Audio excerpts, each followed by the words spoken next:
from the two men reading newspapers. We had an audience. "I don't like hoodlums coming into my library."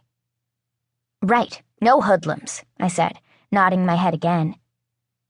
The librarian yanked the yearbook from my hand and opened it to a page covered with pictures of guys in football jerseys. Someone had scratched "loser" over each face. "Terrible," I said, hoping my face broadcasted sympathy and competence. "What do you need me to do?" "What do I need you to do?" she asked incredulously.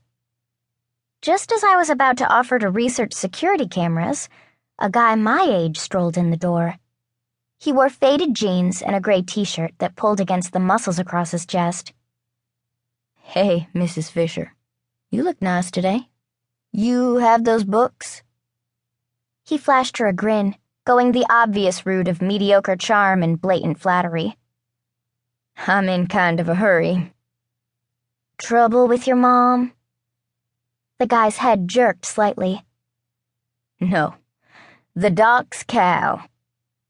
A warm smile spread reluctantly over the librarian's face. She put the yearbook down and turned to collect a stack of books on the back counter. "I got the financial aid books you needed, Hunter. I'm still looking for a couple of the test prep books." "Actually, Hunter, I'm in a hurry too," I said. I needed to get back to the car before Mom and Dad returned. I turned back to Mrs. Fisher. "If you just want to tell me when I can start, we can figure out the details later." "Did you get that one I couldn't find?" Hunter asked Mrs. Fisher, stepping around me. She pushed the stack of books toward him. "I called the librarian at College Station, and they sent it over. I thought I'd put it with the others." Hunter flipped through the books at a relaxed pace. "Do you mind if I check?" "You make sure what you need is in there. I want you to have everything you need for your college applications," Mrs. Fisher said. Mom and Dad would be back any minute. I put my hand on top of the stack, forcing Hunter to look at me. "Excuse me, we're having a conversation." He raised an eyebrow. "This will just take a second." "I'm trying to volunteer here." "That's generous of you," he said.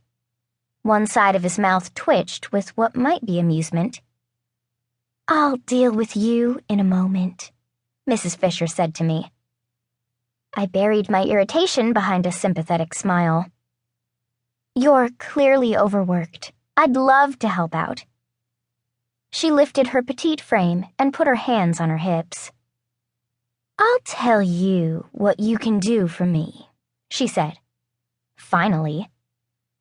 "You can take your skinny butt back to Junction and tell that second-rate quarterback of yours with slow feet and a pea-shooter of an arm that he can't beat the Red Dirt Raiders by sending his girlfriend in here to mess with my books."